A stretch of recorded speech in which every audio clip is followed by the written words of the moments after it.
अस्सलाम वालेकुम फ्रेंड्स, मैं आपको वेलकम करता हूँ video expert teaching YouTube channel पर। आज का हमारा टॉपिक है इंट्रोडक्शन टू साइकोलॉजी PSY 101 का असाइनमेंट नंबर 1। तो चलिए बढ़ते हैं अपने टॉपिक की जानिब। तो जैसा कि आप देख रहे हैं असाइनमेंट जो हमें दिया गया है उसमें हम डायरेक्टली बढ़ते हैं अपने क्वेश्चंस की जानिब। हमें कुछ सिनेरियोज दिए हुए हैं, उसकी हमने आइडेंटिफिकेशन करनी है एंड देन उसकी जस्टिफिकेशन बतानी है। ये टोटली 1 2 3 4 5 है और मार्किंग स्कीम दी हुई है कि जस्ट आइडेंटिफिकेशन के 4 नंबर हैं और जस्टिफिकेशन के 16 नंबर हैं। तो इस तरीके से ये टोटल 20 मार्क्स का जो है वो असाइनमेंट है। अब ये बाकी जो नॉर्मली इंस्ट्रक्शंस आती हैं, अगर आप वीयू में 2-3 सेमेस्टर कर चुके हैं, अगर आपका फर्स्ट सेमेस्टर भी है और 1-2 असाइनमेंट आप दे चुके हैं तो ईज़िली आप समझ सकते हैं ये क्या इंस्ट्रक्शंस है कि टाइम न्यू रेमन होना चाहिए। और एडवाइस है कि अपने जो असाइनमेंट फ़ाइल है उसको वर्ड में रखें और कोशिश करें कि उसका जो फॉर्मेट है वो वर्ड 2003 का होना चाहिए। ये जब आप वर्ड में फ़ाइल सेव करते हैं तो वहाँ पे नीचे आपको ऑप्शन मिल जाता है कि आप किस में रखें। और नॉर्मली इसके लिए आपको परेशान होने की ज़रूरत नहीं है। हम जो वर्ड लेटर्स भी अगर आप यूज़ कर रहे हैं तो उसकी फ़ाइलें जो हैं वो तमाम वर्ड्स में ओपन हो जाती हैं, वर्ड के तमाम सॉफ्टवेयर में। तो ये जो सिनेरियो दिया हुआ है ये हमें दिया गया है लेक्चर नंबर 5 से, द साइकोडायनेमिक अप्रोच मॉडल पर। उसके पेज नंबर है सॉरी उसका पेज नंबर है 31। यहाँ पे डिफेंस मैकेनिज्म बताए गए हैं कुछ ईगो डिफेंस सिस्टम के, दैट में बी रिपोर्टिंग रियलिटी। उसमें रिप्रेशन है, रिग्रेशन है, डिस्प्लेसमेंट है, रैशनलाइजेशन है, डिनायल है और प्रोजेक्शन है। तो अगर आप मेरे चैनल पर नए हैं तो चैनल को सब्सक्राइब करें। दूसरा, आप देख रहे होंगे कि कुछ जो टेक्स्ट है ये येलो हाईलाइटेड हुआ हुआ है। तो हाईलाइटेड नोट्स जैसे ही मैं अपने चैनल पे वीडियो अपलोड करता हूँ तो उसके एक हाईलाइटेड प्रॉपर नोट्स होते हैं, अगर आपको वो चाहिए हो, यानी कि हैंड आउट में ही हमने हाईलाइट किए हुए होते हैं।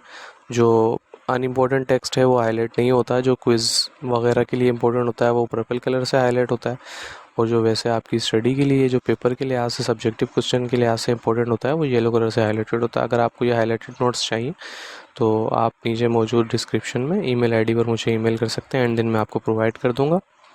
तो असाइनमेंट का आइडियल सोल्यूशन आपको देने जा रहा हूँ, इसको आप देखते हुए इजीली जो है वो जस्टिफिकेशन भी कर सकते हैं और आइडेंटिफिकेशन भी दे सकते हैं। सिनेरियो तो आपको गिवन है। चलिए बढ़ते हैं पहले सिनेरियो की जानिब। इसमें दिया गया है कि Saqib smokes a full pack of cigarette every day. Smoking cigarette is the first thing which is done wake up in the morning. His wife has confronted him several times and asked him to leave the addiction. However, Saqib believes that he not yet developed an addiction. यानी कि साकिब साहब हैं वो पूरे cigarette का डब्बा जो है वो एक दिन में पी जाते हैं और जैसे ही सुबह उठते हैं तो सबसे पहला काम ही वो ये करते हैं कि वो सिगरेट पीते हैं। और उनकी वाइफ ने जो है बहुत दफ़ा उन्हें बताया है कि आप जो है इस एडिक्शन को या इस आदत को छोड़ दें, आपको इसकी लत लग चुकी है। लेकिन साकिब का मानना ये है कि अभी तक उनको लत नहीं लगी। तो इसकी जो आइडेंटिफिकेशन है वो डिनाइल की सूरत में हुई है। तो डिनाइल की हम डेफिनेशन देख लेते हैं। यहाँ पे क्या दिया है, डिनाइल में दिया हुआ है कि रिफ्यूजिंग टू एक्नॉलेज और एक्सेप्ट एंजाइटी प्रोवोकिंग थाट्स और impulses, eg. Being a heavy smoker but saying I am an occasional smoker. अब आप देखें कि नॉर्मली यहाँ पे स्मोकर की मिसाल दी गई है डेफिनेशन के अंदर भी, और वहाँ पे भी स्मोकर्स के बारे में बता रहे हैं हमें।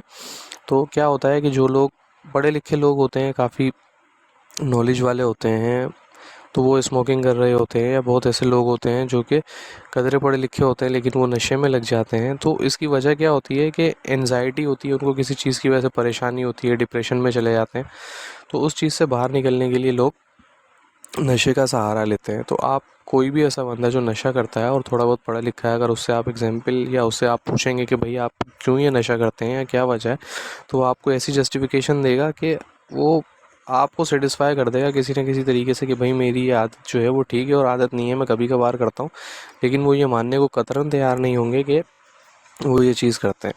तो आप ऐसी कोई सी भी एग्जाम्पल दे सकते हैं अपनी जस्टिफिकेशन के अंदर, और इसकी जो आइडेंटिफिकेशन है वो डिनाइल है।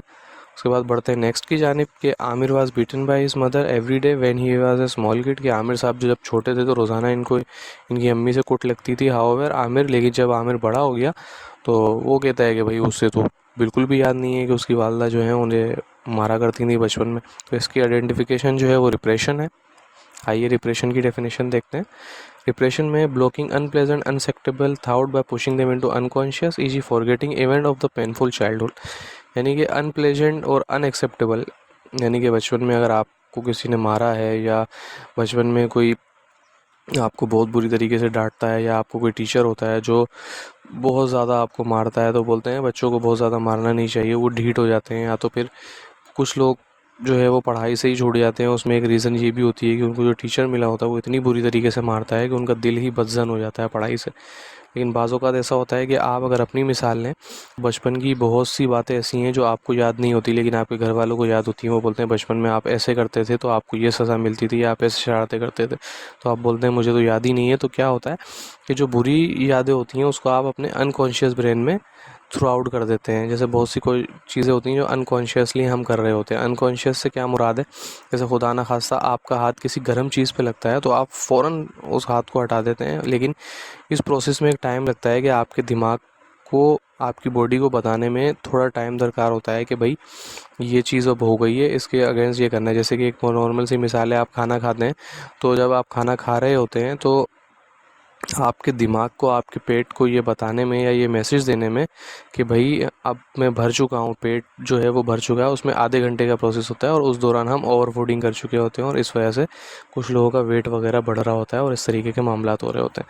तो ये सारी चीज़ें हैं। तो आप इसमें ये दे सकते हैं एग्जाम्पल कि भाई बचपन की जो सारी यादें हैं वो याद नहीं रहती और इसी वजह से जो है वो आमिर को या तो ये याद नहीं है कि बचपन में उनकी वालदा उनको मारा करती थी, या तो फिर आमिर जो है वो ये याद नहीं रखना चाह रहे, उन्होंने इसको अपने अनकॉन्शियस माइंड में थ्रू आउट कर दिया। उसके बाद थर्ड सिनेरियो है कि Usman appeared for a test for a selection in arm forces, he failed the test and was not selected. After failing the test he tried to start a business and said that he was not interested in joining the army anyways and wanted to become a entrepreneur in the first place. इसकी identification rationalisation है। आइए rationalisation की definition को देखते हैं। In order to justifies one behaviour and one develop a social acceptable explanation or reasoning, e.g. going for a second marriage, saying that first wife was quarrelsome। यानी कि यहाँ पे मिसाल दी गई है कि कुछ लोग ऐसे होते हैं जब वो काम कुछ कर लेते हैं तो उनसे जब लोग आगे बोलते हैं कि भाई ये जो आपने किया है ये गलत है, ये आपको नहीं करना चाहिए था, तो वो उनके पास ऐसी एक्सप्लेनेशन होती है जो कि माशरे तौर पर बड़ी एक्सेप्टेबल होती है। यानी कि बहुत से लोग हमारे माशरे में जैसे वो स्मोकिंग कर रहे होते हैं या फिर वो कुछ गलत काम कर रहे होते हैं, तो या कुछ लोग गाली दे रहे होते हैं, तो उनसे आप बोले कि भैया आप गाली क्यों देते हैं, गाली देना तो बुरी बात है। वो कहते हैं यार ये सामने वाले लोग ही ऐसे हैं, ये गाली के बगैर चलते ही नहीं है, इनको गाली देना ज़रूरी होती है। या बॉस अगर बाज़ जगहों पे अपने एम्प्लॉयज़ को गालियाँ दे रहे होते हैं तो उनको आप बोलें तो वो यही कहेंगे कि भाई ये तो है ही ऐसे, काम ही इस तरीके से करते हैं, इसके बगैर तो ये काम ही नहीं करते। तो इस तरीके के मामला होते हैं। या कोई बंदा जॉब के लिए गया और उसको जॉब नहीं मिली, तो वो हालांकि वो खुद फेलियर हो गया, वो उसकी क्वालिफ़िकेशन इतनी नहीं थी या उसके पास स्किल सेट ऐसा नहीं था जिससे उसको जॉब मिल सके, तो वो ये कहते हैं कि भाई ये तो जॉब जो है वो मेरिट पे मिली ही नहीं, अगर मेरिट पे मिलती तो मैं तो सबसे पहले इस जॉब का हकदार था। तो इसी तरीके का मामला यहाँ पर भी है कि आमिर साहब आर्मी में टेस्ट देने गए लेकिन वो फेल हो गए, लेकिन वो लोगों को क्या बोल रहे हैं कि यार मैं तो आर्मी में जाना ही नहीं चाहता था, या तो मैं फोर्सेस ज्वाइन ही नहीं करना चाहता था, मैं तो एंटरप्रेन्योर बनना चाहता था, हालांकि अपनी ही किसी गलती की वजह से वो फेल हुए होंगे टेस्ट में। तो ये सारी चीज़ें, ऐसी जो चीज़ें हैं वो रेशनलाइजेशन में आती हैं। जस्टिफिकेशन में आप कोई भी एग्जाम्पल दे सकते हैं। उसके बाद थर्ड है कि Urva was driving her car on the road, she was caught by a traffic warden on a signal and was served a challan for 300 rupees. She was angry at the warden but did not say anything, however later on when she reached home she yelled at her son. अब इसकी देख लेते हैं हम। ये होता है displacement. Displacement में क्या होता है, redirecting the expression of unwanted desire और impulses to a substitute rather than actual target, eg. Beating children when a wife can not express anger toward husband. जैसे अब इसकी मिसाल ऐसे है कि एक शख्स पे आपका बस नहीं चल रहा होता, तो आप उस पर गुस्सा करते हैं, तो गुस्सा नहीं कर सकते आप उस पर, तो आप क्या करते हैं, अपना गुस्सा कहीं ना कहीं और निकाल देते हैं। और जैसे कि हमारा जो दिमाग होता है वो क्या कर रहा होता है कि वो, आप देखें कि जब आपको डांट पड़ रही होती है वालिद साहब से, तो अचानक आगे अच्छी खासी डांट चल रही होती है, सारे मामला स्मूथली चल रहे होते हैं, डांट पे इक्तफा किया हुआ होता है वालिद साहब ने, लेकिन अचानक से वालदा आती हैं, वो बोलती हैं मारना नहीं मारना नहीं, और वहीं से घूमते हुए एक चमाट पड़ता है।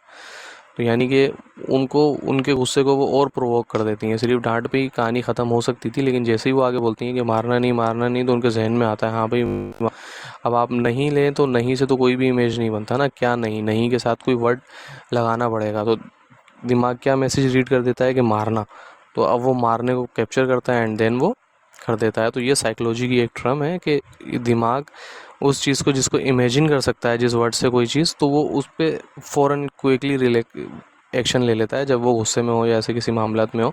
तो आप यहाँ पे कोई भी मिसाल दे सकते हैं, बिल्कुल जो हैंड आउट में दी हुई है बिल्कुल सेम ये मिसाल भी दे सकते हैं कि भाई beating wife when a children can not express in anger, beating children when a wife can not express his anger toward her husband. आप ये एग्जांपल भी दे सकते हैं इसके अंदर। उसके बाद फिफ्थ सिनेरियो है, Suman made a mistake which made her father angry and yelled at हर।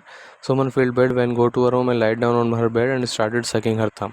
यानी कि सुमन को जो है उसने गलती की एंड देन उनके वालिद ने उनको डांटा बहुत बुरी तरीके से, उनको बहुत शर्मिंदगी फील हुई और उनको ऐसा लगा कि एहसास कमतरी का शिकार हुई या उनकी ईगो हर्ट हुई है। तो उसके बाद क्या किया कि वो अपने रूम में गई और जाके उन्होंने अंगूठा चूसना शुरू कर दिया। तो ये आइडेंटिफिकेशन किस में आती है? रिग्रेशन में आती है। ये देखें रिग्रेशन क्या है। रिग्रेशन क्या है? Reverting back to a stage when that was satisfying, e.g. a boss showing temper tantrum like a child or acting like a baby। यानी कि आप उस स्टेज में चले जाएं जैसे बचपन में बच्चे ज़िद करते हैं, बहुत से लोग ज़िद कर रहे होते हैं कि कुछ लोग टांगे मारना शुरू कर देते हैं नीचे, कुछ ज़मीन पे लेट के शोर शराबा करना शुरू कर देते हैं। जैसे आजकल के बच्चे हैं, अगर आप उनको मोबाइल ना दें तो वो बिल्कुल बेचैन हो जाते हैं, रोना शुरू कर देते हैं, सारे मामला शुरू कर देते हैं। और इसी तरीके से हमारे यहाँ भी ऐसा ही है कि हम में से ज़्यादातर लोगों की आदत बन गई है कि अगर उनको मोबाइल ना मिले या सोशल मीडिया व्हाट्सएप या टिकटॉक वो थोड़ी देर के लिए ना चलाएं तो वो बिल्कुल बेचैन हो जाते हैं। तो ये आप कह सकते हैं कि बिल्कुल वो बचपन वाली स्टेज के अंदर चले जाते हैं या वो ज़िद वाली स्टेज के अंदर चले जाते हैं। या तो जैसे ये सुमन के केस में दिखाया गया है कि बचपन में वो अंगूठा चूसती होंगी, जिससे यानी कि बच्चा रो रहा होता है तो बाज़ लोग क्या करते हैं, या तो बच्चा खुद से आदत डेवलप कर लेता है या बाज़ लोग खुद से उसके मुंह में अंगूठा दे देते हैं या कोई इस तरीके की चीज़ें कह देते हैं। वो तो वो आदत पड़ जाती है बड़ी होके, तो वही आदत यहाँ पे फॉलो हो रही है। तो आइडेंटिफिकेशन में रिग्रेशन आएगा। और जो वीडियो में मैंने बातें बताई हैं सॉरी, जो वीडियो में जस्टिफिकेशन मैंने बताई है आपको, वो आप दे सकते हैं इजीली एग्जाम्पल के तौर पे। और दूसरा, इस चैनल को काइंडली सब्सक्राइब करें, लाइक करें और वीडियो को शेयर ज़रूर करें। आपके एक सब्सक्रिप्शन में, लाइक करने में, शेयर करने में 30 सेकंड भी नहीं लगेंगे, लेकिन आपके ये 30 सेकंड हमारे लिए बहुत मैटर करते हैं, हमारे लिए बहुत इंपॉर्टेंट है, ताकि हमें मोटिवेट रह सकें, हमारी टीम मोटिवेट रह सके और मज़ीद वीडियोस आपके लिए बना सकें। अगर कोई कन्फ्यूजन रह गई है तो आप मुझे ईमेल कर सकते हैं। ईमेल आईडी मेरा डिस्क्रिप्शन में मौजूद है ताकि मैं आपकी मज़ीद हेल्प कर सकूँ। Thank you.